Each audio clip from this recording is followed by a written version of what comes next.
Olá, vamos falar de investimentos. Então vamos trazer para vocês aqui mais uma empresa e olha que essa empresa já foi analisada anteriormente aqui no nosso canal, mas é uma empresa que a gente vem meio que monitorando aí o passo a passo dela e agora surgiu a oportunidade de trazer as informações mais atuais da companhia, já que saiu também o balanço do terceiro trimestre do ano de 2021, então a gente vai trazer as informações mais atualizadas aqui para vocês.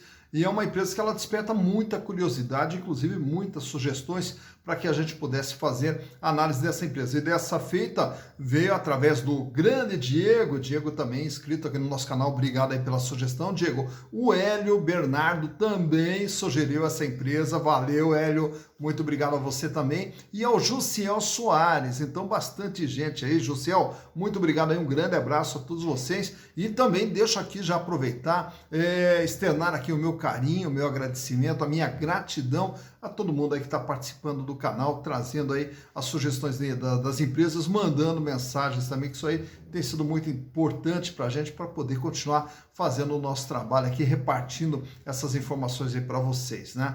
E nessa empresa, nós vamos falar sobre quem? Ah, já sei, vamos falar da Domo Energia SA. Olha só, essa empresa aí muito aguardada, né? E aí ela tem uma história também cheia de características, de peculiaridades, né? Atrás de toda a trajetória da Domo. E olha que a Domo não é uma empresa antiga, a Domo é uma empresa até relativamente recente. Mas vamos contar como toda essa história começa aí antes da gente analisar como que está a situação econômica e financeira dela, né? Então vamos retratar. A Domo Energia, na verdade, ela começa lá em 2007 com uma das personalidades aí do mundo empresarial brasileiro, aqui, uma das pessoas mais peculiares aí do nosso meio empresarial, chamado Eike Batista. Tá? Então, lá no ano de 2007, o Eike Batista criou uma empresa chamada OGX. A OGX ela tinha como objetivo ser a maior companhia petroleira brasileira, totalmente privada, né? Então, depois da Petrobras, a ideia era que a OGX fosse a nossa grande companhia petroleira aqui no Brasil. Então, era o sonho do Eike Batista. Assim como tinha o sonho na área da extração de petróleo, também o sonho dele era gigantesco, né? Como todo mundo já deve pelo menos conhecer um pouco da história do Eike Batista, aí ele passa por logística, passa por mineração, passa por diversos setores, por construção de portos, e aí vai, né? Então o sonho dele era gigantesco. E o sonho dele o que era? Era interligar uma empresa a outra. Então, já que nós tínhamos uma petroleira, precisava de uma empresa de transporte, uma empresa de logística. Então, criei uma empresa de logística. Já que temos a empresa de logística, também vamos ter uma empresa de mineração para aproveitar toda a logística. E aí ele vai desencadeando, né? Vai colocando uma empresa ali praticamente independente da outra. E a ideia é que todas as empresas deslanchassem. Porém, o que aconteceu é que daí acabou vendendo um sonho para todo mundo de que realmente as coisas estavam indo bem. E aí fez a abertura de capital da OGX, entrou dinheiro, foi lá, participou da licitação de campos de petróleo na bacia de Campos, e aí a coisa começou a se desenvolver. Só que, naturalmente, entre a concessão e a efetiva produção de petróleo, naturalmente que demanda tempo e demanda investimentos. E aí, para dar conta desses investimentos, com a abertura de capital entra dinheiro. Ainda não é suficiente, então vamos pegar financiamentos. E aí vai abrindo capital, vai fazendo captação de dinheiro através dos acionistas e mais financiamentos, e esperando, vai começar a produzir petróleo, e vai vir muito petróleo, né? E aí o mercado todo nessa expectativa de que ia produzir muito petróleo. Porém, chegando lá no ano de 2012, a coisa não se concretizou da maneira como ele havia imaginado ou como o mercado estava esperando. E aí, naturalmente, que para aumentar a produção de petróleo ia precisar de mais investimentos, ou através de acionistas, ou através dos financiadores. E aí, todo mundo botou o pé no freio e saiu fora. E aí, nesse instante, o preço das ações da OGX, na época, despencaram de 23 para 12, depois de 12 para 6, e aí foi ladeira abaixo, e aí, precisando de dinheiro, não tinha mais de onde tirar dinheiro. E aí a empresa começou a se arrastar, até que no ano de 2013 entra com pedido de recuperação judicial. Aí quando entra com pedido de recuperação judicial, já tira o OGX, o X, né, que era o sinal da multiplicação, já desaparece e aí passa a ser chamada de OGPAR, né? Mas aí, na sequência, os credores acabaram assumindo a OGEPAR. E aí ela, dentro do processo de recuperação judicial, foi até o ano de 2017. Em 2017, ela sai do processo de recuperação judicial e automaticamente os novos donos já trocam o nome e passa a ser chamada de Domo Energia. Só que quando ela sai da recuperação judicial, ela sai muito machucada, ela sai muito debilitada para poder continuar crescendo. E aí continua até hoje nessa luta por uma sobrevivência. E hoje, só para vocês terem uma ideia, o comando dessa empresa está com um grupo, né, com 25% na composição societária, com um grupo de um fundo de investimento chamado Prisma Capital. Então tá aí a Domo Energia tentando se recuperar. E agora, como saíram os números aí do mês de setembro do ano de 2021, eu trago para vocês aqui a análise desde 2018 até 2020 e também trago aqui o trimestre por trimestre para a gente acompanhar a cada trimestre como que vem sendo a saga da Domo Energia. Então, vamos aos números.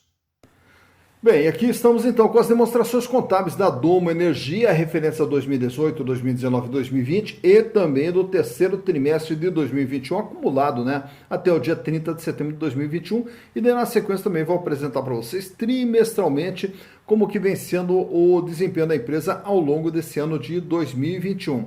E aí, como também foi falado, no ano de 2017 a empresa sai do processo de recuperação judicial e aí ela volta, teoricamente, a ter uma vida normal e aí troca naturalmente seu nome para Domo Energia. Então vamos acompanhar desde a saída da recuperação judicial como que vem sendo o desempenho da companhia.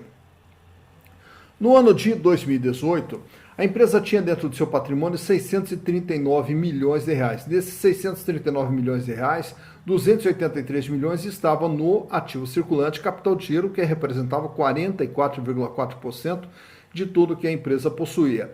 Possuía no caixa 157 milhões de reais, então em dinheiro, em caixa, banco, equivalentes ali, aplicações financeiras, para fazer o dia a dia. Não tinha contas a receber, tinha aqui um estoque de 28 milhões de reais. E naturalmente que o peso maior está aqui dentro das imobilizações da companhia.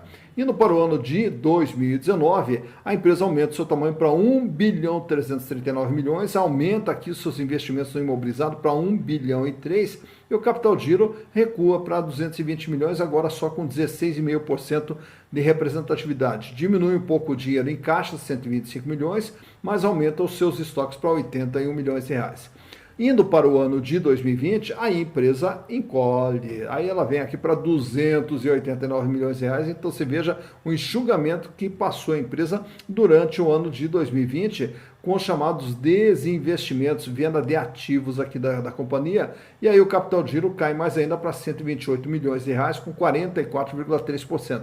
Então a representatividade até é alta, porém com uma base bem mais baixa agora de apenas 289 milhões.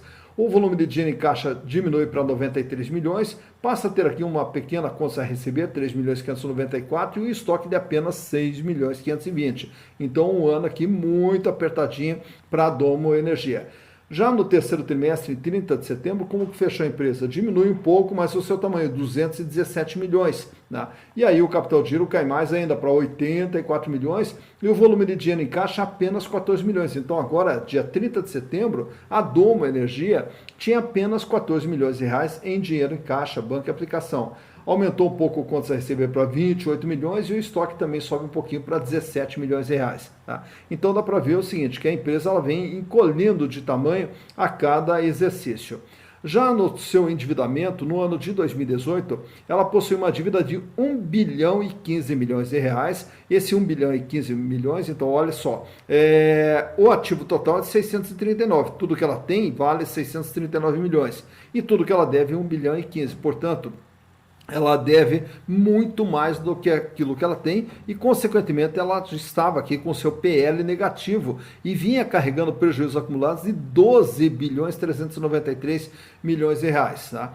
Aí, entrando no ano de 2019, a dívida aumenta ainda mais, vai para 1 bilhão 822 milhões de reais, tá certo que aqui está no longo prazo a dívida, mas é uma dívida também bem maior do que o ativo da empresa. Então, a razão pela qual o PL continua negativo, e aqui daí o que aconteceu? Reduziram tanto o capital, né, e os prejuízos acumulados que foram absorvidos pelo capital. Então, o capital despenca de 12 milhões 12 bilhões para 315 milhões, e aí os prejuízos acumulados é apenas 797 milhões de reais. Já no ano de 2020, aí o endividamento ele despenca para 1 bilhão e 44 milhões, diminui consideravelmente a dívida de longo prazo, porém o PL continua negativo de 754 milhões. Naturalmente que essa queda aqui do endividamento, ela foi fruto da onde? Justamente daquilo que eu mostrei para vocês aqui no ativo, os chamados desinvestimentos. Então, a empresa encolheu o seu tamanho para poder pagar as suas dívidas. Já em setembro, ela fecha com uma dívida total de 908 milhões, porém, o patrimônio da empresa é apenas 217 milhões. Então, ela deve aqui praticamente quase 4 vezes mais, um pouco mais até, daquilo que ela tem. E o PL continua negativo em 690 milhões e vem agora carregando já 1 bilhão de prejuízo. Então, a empresa, ela diminuiu o seu tamanho, diminuiu o seu endividamento, porém, o seu endividamento, mesmo com a diminuição, está muito alto, perto daquilo que a empresa possui. Tá, como que a empresa faz para sair de uma situação dessa? Naturalmente, ou teria que ter aporte de recursos através de acionistas, o que é muito difícil nessa situação, tá? Ou então a busca de financiamentos de longo prazo, que também com essa situação passa a ser bastante difícil, ou a produção de resultados, ela começar a gerar resultados para aos pouquinhos vir diminuindo todo esse rombo que ela tem aqui dentro do seu passivo. Mas então, vamos ver através dos resultados. Em 2018, ela faturou 538 milhões. Em 2019, 438 milhões. Em 2020, 333 milhões. Então você veja que o faturamento ele vem caindo a cada ano.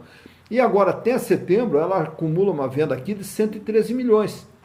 O que projeta uma venda aí em torno de 150 milhões para o ano de 2021. Então, se fechar com 150 milhões de faturamento em 2021, olha só, o faturamento sai de 538 para 438 para 333 e agora fecha, a expectativa é que fecha em torno de 150 milhões. O prejuízo em 2018, 670 milhões, conseguiu em 2019 reduzir o prejuízo para 126 milhões, em 2020 o prejuízo volta a aumentar para 328 milhões e agora, até setembro, apresenta um lucro de 57 milhões 411 mil. Então ela começou agora a dar lucro, então peraí, vamos ver agora trimestralmente como que foi o desempenho dela e até por que desse lucro aqui de 57 milhões. Então, voltando aqui, 2020, trago para vocês que 2020 de novo, né, para a gente ter uma base de comparação, né? Então, em 2020, que ela vinha lá com o seu prejuízo de 328 milhões, no primeiro trimestre, a Domo Energia faturou 30 milhões de reais, no segundo trimestre, 28 milhões, e agora no terceiro trimestre é que ela faturou mais, 54 milhões, o que é um sinal positivo, pelo menos está começando a querer vender mais, mas o primeiro e o segundo trimestre foram muito ruins para a empresa, já que ela vendia 333 nos seus piores momentos aqui, vendia 333 milhões no ano. Em 3 meses vendeu apenas 30 milhões, em mais 3 meses vendeu só 28 milhões, né? E em termos de resultado, ela que vinha com esse prejuízo de 328 milhões, no primeiro trimestre perdeu 15 milhões. No segundo trimestre, daí ela dá esse lucro de 147 milhões. No terceiro trimestre, volta a fechar com prejuízo de 74 milhões de reais, tá? Então, mas e por que esse lucro aqui? Então, a gente vai analisar aqui a DRE mais detalhadamente. Então, ela vem aqui com um custo dos produtos vendidos na faixa de 39%, 39%, 49%, enfim. Entre o que ela gasta para produzir e o que ela vende, ela tem um lucro bruto de 18 milhões, de 17 milhões, de 28 milhões a cada trimestre. Aí entram aqui os resultados operacionais, que geralmente são as despesas da operação, né? E aí ela fecha aqui com um resultado negativo de 5 milhões, um resultado positivo de 95 milhões e volta agora a ter um resultado negativo de 81 milhões. Tá, mas o que acontece nesse resultado operacional?